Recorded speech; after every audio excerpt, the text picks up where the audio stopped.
अस्सलामुअलैकुम जी, कैसे हैं आप सब। आई होप कि आप सब खैरियत से होंगे और मेरी दुआ भी है कि आप और हम सब खैरियत से रहें। तो आजकल आपकी रूटीन में क्या चल रहा है मुझे कमेंट करके ज़रूर बताना। वैसे तो ईद का टाइम चल रहा है, ये ईद के दिन ही चल रहे हैं और सबके यहाँ गेस्ट वगैरह आ रहे हैं, लेकिन मेरे यहाँ पर तो मीठी ईद पर तो काफ़ी लोग आ रहे थे, लेकिन इस बार कोई आया नहीं है। असल में जिनके बहुत ज़्यादा रिश्तेदार होते हैं ना, तो ससुराल साइड से ख़ास तौर से, तो उनके बहुत ज़्यादा आना जाना लगा रहता है।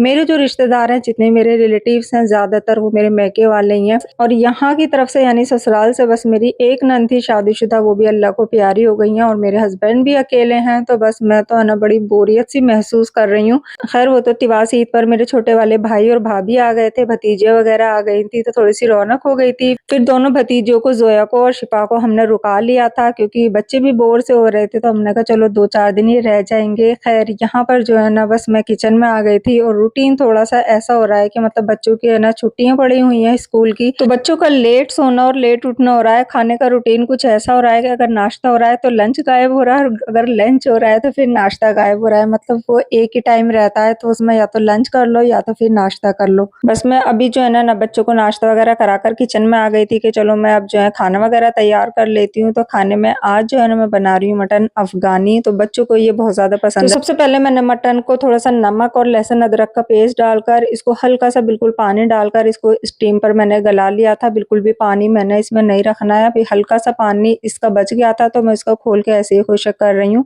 और साथ में इधर जो है ना बस आज मेरा लहसुन अदरक का पेस्ट भी खत्म हो गया था क्योंकि मेरा ऑलरेडी रखा हुआ था ना, तो मैंने बकरा ईद के लिए तैयार नहीं किया था। मैंने सोचा जब ये खत्म हो जाएगा ना फिर मैं तभी इसको तैयार करूंगी, क्योंकि एक तो गर्मी इतनी ज्यादा पड़ रही है, फ्रिज भी है ना बार बार खुल रही है, तो ऐसा लग रहा है कि मतलब फ्रिज में ना कूलिंग नहीं है, हालांकि फिर भी सही कूलिंग है। तो मैंने इसलिए एक्स्ट्रा बनाकर नहीं रखा था कि ये खत्म हो तो फिर मैं दोबारा बना लूंगी। बस इतने जो है ना उधर वो पानी खुशक हो रहा था, मैंने चलो लहसुन अदरक का पेस्ट भी मैं बना लेती हूँ और थोड़ा सा ज्यादा सा बनाकर रख लेती हूँ मैं, जिससे कि है ना कम से कम 8 दिन तो कम से कम चल जाए। बस थोड़ा सा मैंने लहसुन अदरक का पेस्ट जो था ना इसी में जार में ही छोड़ दिया था, क्योंकि अभी मैं ग्रेवी का जो है वो तैयार कर रही हूँ। मैंने थोड़ी सी है ना हरी मिर्च डाल दी थी तकरीबन 8-10 के करीब, और हरा धनिया डाल दिया था। बस 2 मीडियम साइज की मैंने प्याज भी इसके अंदर करके डाल दी थी और बस इसका ना एक पेस्ट बना लेना है हमें। और इसके बाद है ना फिर मैंने एक बाउल में निकाल लिया था ये सारा पेस्ट और उसमें तकरीबन 200 ग्राम के करीब मैंने दही डाल ली थी।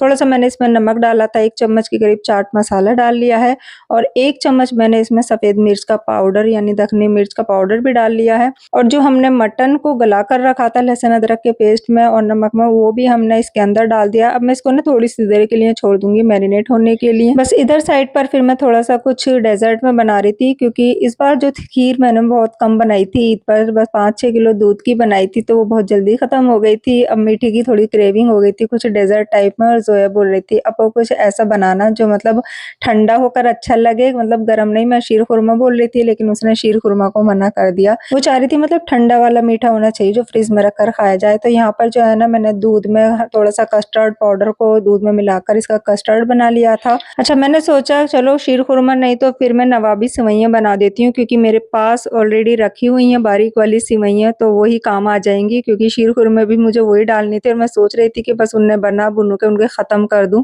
खैर कस्टर्ड मैंने अभी साइड में रख दिया था और इधर मैंने एक पैन रख लिया था। पहले मैं सालन की तैयारी कर लेती हूँ, तो मैंने इस पर थोड़ा सा पहले ऑयल डाला और जो मैंने मैरिनेट करने के लिए रखा था ना मटन, बस इसके पीस है ना हाई फ्लेम पर मैंने इसको रोस्ट कर लिया था तवे पर ही डालकर। तो जब ये बहुत अच्छे से रोस्ट हो गया था ना, थोड़ा ब्राउन ब्राउन से हो गए थे ना दोनों साइडों से, मैंने इनको पलट पलट कर जो है अच्छे से सेक लिया था। और उधर एक साइड पर मैंने पॉट रखा था और जितनी भी हमारी ग्रेवी बची थी ना वो मैंने सारी उसके अंदर डाल दी थी। साथ में थोड़ा सा मैंने उसमें ऑयल भी डाल दिया था जिससे कि अच्छे से भुन जाए, क्योंकि उसमें कुछ ऑयल वगैरह तो है नहीं और जब तक इसमें ऑयल न डलेगा ना तब तक ये भुनेगा भी नहीं। तो मैंने इसलिए ना इसमें साथ साथ ही ऑयल डाल दिया। पहले ऑयल नहीं डाला था, पहले मैंने सारी ग्रेवी डाल दी थी, उसके ऊपर से फिर मैंने ऑयल डाला था। मैंने कहा चलो सब साथ में भुन जाएगा। अच्छा, यहाँ पर जो है ना मैं एक साइड पर छोलों का सालन बना रही हूँ, क्योंकि मेरी जो छोटी वाली भतीजी है ना शिफा, वो मटन बिल्कुल भी नहीं खाती है और उसने कभी से खाया भी नहीं है। तो फिर मैंने कहा वो क्या खाएगी, तो थोड़े से मैंने छोले बना दिए थे। तो यहाँ पर जो है बस मैं उनको घोट रही थी, क्योंकि जब तक छोले घुट ना जाए ना तो उनमें टेस्ट नहीं आता है। बस ऊपर से मैंने इनके हरा धनिया और हरी मिर्च डाली थी। बस इधर साइड पर जो है ग्रेवी भी हमारे अच्छे से भून गई थी ना, फिर मैंने इसके अंदर थोड़ा सा तकरीबन 1 कप के करीब पानी डाल दिया था, जिससे कि ग्रेवी हमारी अच्छे से खुल जाए। बस इसके बाद जो है फिर मैंने ये पैकेट पैकेट वाली क्रीम डाल दी थी। अगर आपके पास दूध की मलाई है तो वो भी डाल दें, क्योंकि इससे बहुत ज़्यादा अच्छा टेस्ट आता है क्रीम से। और फिर उसके बाद हमने इसमें सारा मटन डाल दिया था। अभी है ना बस मैंने इसके लिए कोयले भी जो थे ना वो भी दहका लिए थे। अब इनको है ना मुझे हल्का सा स्मोक देना है, तो स्मोक से इसमें जो है ना बहुत ही ज़बरदस्त फ्लेवर आता है, और मेरे बच्चों को तो ये फ्लेवर बहुत ही ज़्यादा पसंद है। और इस मटन की भी है ना उनकी फेवरेट होने की वजह भी यही है कि इसमें से जो है ना स्मोक फ्लेवर बहुत ही ज़बरदस्त आता है। अच्छा, मैंने उधर एक साइड पर इसको स्मोक लगने के लिए रख दिया था, और इधर जो है मैं बस आधी जो हमारी बची कुची डेजर्ट की तैयारी थी ना मैं वो कर रही हूँ। अच्छा, इस डेज़र्ट को नवाबी सिवैयाँ बोलते हैं, तो मैंने कहा चलो सिवैयाँ रखी हुई भी थी, अब कोई शीर खुरमा नहीं बन रहा है तो नवाबी सिवैयाँ बना लेते हैं। बस एक साइड पर मैंने पैन ले लिया था, उसमें थोड़ा सा देसी घी डाल लिया। आप चाहे तो बटर भी डाल सकते हैं, उससे भी बहुत ज़बरदस्त टेस्ट आएगा। बस इनको है ना बिल्कुल बारीक चूरा सा बना लेना है सारी सिवैयों का, और इनको अच्छी तरह से बिल्कुल भून लेना है। और उसके बाद फिर मैंने इसके अंदर पिसी हुई चीनी डाल दी थी, आधा कप के करीब, क्योंकि हमारे कस्टर्ड में भी चीनी है तो बहुत ज़्यादा तेज़ ना हो जाए। फिर उसके बाद मैंने है ना इसके अंदर 1 कप के करीब, 1 कप से थोड़ा ज़्यादा ही है ना मिल्क पाउडर डाल लिया था, और मिल्क पाउडर भी मीठा ही होता है, तो इसलिए है ना ज़्यादा मीठा ना हो जाए, इसलिए मैंने जो चीनी थी ना वो कम ही डाली। लेकिन इतना भी कम ना डालें कि बिल्कुल ही मतलब टेस्ट ना आए, क्योंकि जब हम कोई भी डेज़र्ट बनाते हैं ना और वो फ्रीज़ में रखकर चिल्ड वाला जो खाने वाला मन होता है ना, फिर उसमें थोड़ा-सा तेज़ मीठा ही अच्छा लगता है। फिर मैंने थोड़ा-सा तकरीबन आधा कप के करीब इसमें दूध डालकर सिवैयों को, और इनको जो है ना मैंने एक ट्रे के अंदर सेट कर लिया था, और उसके बाद जो है फिर मैंने जो कस्टर्ड बनाया था ना सारा कस्टर्ड इसके ऊपर से डाल दिया है। अच्छा, आप चाहे तो इसको 2 लेयर में या 3 लेयर में भी बना सकते हैं, लेकिन मैंने सिर्फ़ ये 1 ही लेयर में बनाया था, बहुत ज़्यादा मैंने नहीं बनाया था। सिर्फ़ 1 लेयर मैंने सिवैयों की नीचे बिछाई थी, और ऊपर से बस मैंने कस्टर्ड डाल दिया था। उसके बाद है ना फिर कोई भी ड्राई फ्रूट्स वगैरह आप कट करके चॉप करके इसके ऊपर डाल सकते हैं, तो मैंने काजू बादाम वगैरह ये डाल दिए थे सारे, और ऊपर से बस फ्रेश क्रीम डाल दी थी। अब मैं इसको बस है ना सेट होने के लिए, ठंडा होने के लिए जो है इसको फ्रिज में रख दूँगी, और इतना ज़बरदस्त लगता है ये, जब हमने खाया था ना ये बहुत ही ज़्यादा टेस्टी बना था।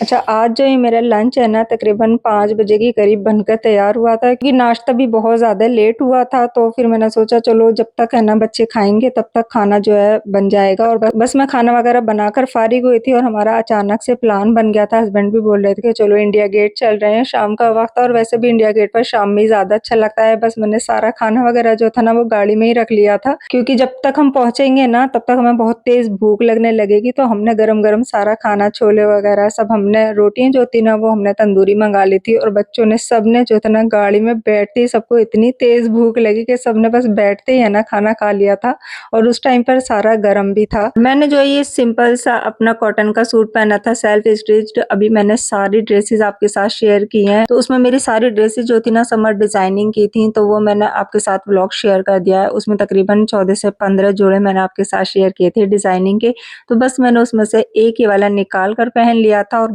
दिन में तो बहुत ज़्यादा गर्मी हो रही है, लेकिन शाम के वक़्त काफ़ी अच्छा मौसम हो गया था, और इस वक़्त जो था ना सनसेट का टाइम था, और इस टाइम इतना प्यारा लग रहा था ये सनसेट, ऐसा लग रहा था जिससे ना गोल ऐसा हो आग का। अच्छा, हम दिल्ली के बिल्कुल पास रहते हैं गाज़ियाबाद में, लेकिन फिर भी हम इतनी जल्दी-जल्दी नहीं आते हैं ऐसी जगह पर, तो अभी तकरीबन है ना मैं काफ़ी साल के बाद आई हूँ, तकरीबन 2-3 साल के बाद हम आए यहाँ पर। यहाँ आते ही अनायत इनाया को तो इनकी सारी इनकी मनपसंद की चीज़ें मिल रही थी। इसे तो देखकर कह रही थी ये बोना वाला पेड़ है, मतलब ये है ना इसकी हाइट कम है, तो ये उछल-उछल को इसको पकड़ रही थी और बोल रही थी कि ये तो ना बोना है। ना दिन छुपना शुरू हुआ था, और हम जो ना माशाल्लाह बहुत टाइम से आ गए थे। काफ़ी ज़्यादा उजाला हो रहा था जिस टाइम हम आए थे, लेकिन ये जो टाइम होता है ना मगरिब का, ये ऐसा होता है कि बस या तो एकदम उजाला सा रहता है या फिर एकदम अंधेरा सा होना शुरू हो जाता है। तो बस यहाँ पर जो था ना थोड़ा-थोड़ा अंधेरा होना स्टार्ट हो गया था, लेकिन यहाँ पर जो है ना रात में ही, मतलब अंधेरे में ही ज़्यादा अच्छा लगता है, लाइटिंग वगैरह हो जाती है। तो इंडिया गेट जो है ना ज़्यादातर शाम में आते हैं, रात में सब जाते हैं, तो रात का जो नज़ारा है ना यहाँ का वो ज़्यादा अच्छा लगता है।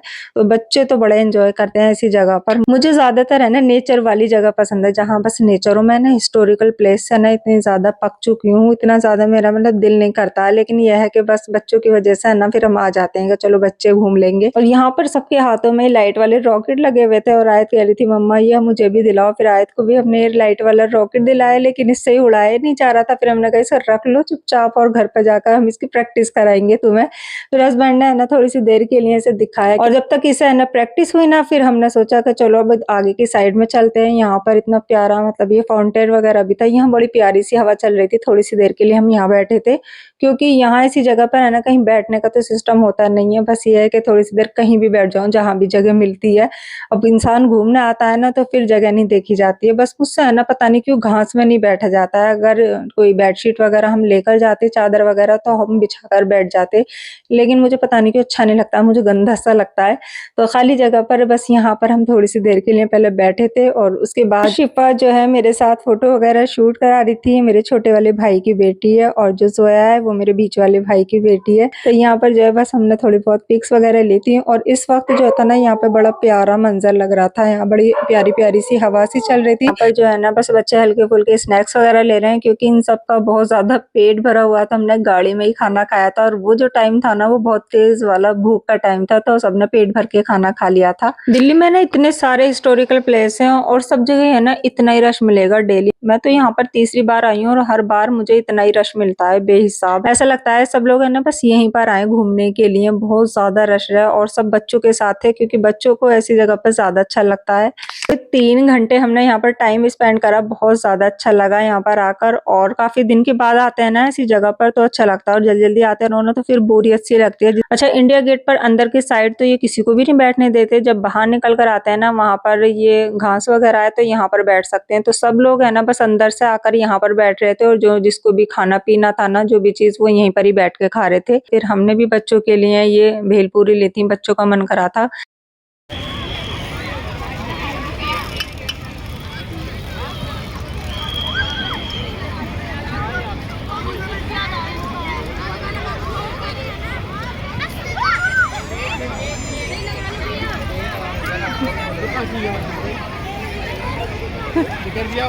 क्या हुआ, क्या हुआ? बुशरा की और शिफा की तो ना आपस में ऐसी छेड़खानी होती रहती है। ये इन्होंने बड़ा ही इंजॉय किया था यहाँ पर। मुझे अच्छा लगा कि चलो बच्चों ने इंजॉय कर लिया अच्छे से। इस टाइम यहाँ पर और ज्यादा इसलिए अच्छा लग रहा था क्योंकि मौसम बहुत ज्यादा प्यारा हो रहा था, हल्की हल्की सी हवा चल रही थी। उसके बाद जो है फिर हम और बाहर की साइड आ गए थे, और बाहर की साइड में काफी ज्यादा यहाँ पर स्टॉल है, बहुत ज्यादा यहाँ पर रश है। ये मुझे दिख गए थे ज्वेलरी वाले, तो इनके पास है ना मुझे ये दिख गए थे इयररिंग्स, और सिर्फ 50 रुपीज में थे। मैंने कहा चलो कोई बात नहीं ले लेते, बस ये लिए थे और बाकी हमने कुछ और यहाँ से खरीदा नहीं था। लास्ट में बस इन्होंने मोमोज वगैरह लिए थे और बस ये खाकर हम जो थे ना घर पर आ गए थे। तो आई होप कि व्लॉग हमारा आपको पसंद आया होगा। ऐसा है तो जरूर लाइक कर, चैनल पर नए हैं तो सब्सक्राइब भी कर दें और कमेंट करके जरूर बताएं कि आपको मेरा ये व्लॉग कैसा लगा। अच्छा जी, इंस्टाग्राम पर भी जरूर फॉलो कर लें, मैं आईडी मेंशन कर रही हूँ। तो चलो मिलते हैं नेक्स्ट व्लॉग में इंशाल्लाह जल्दी ही। अल्लाह हाफिज।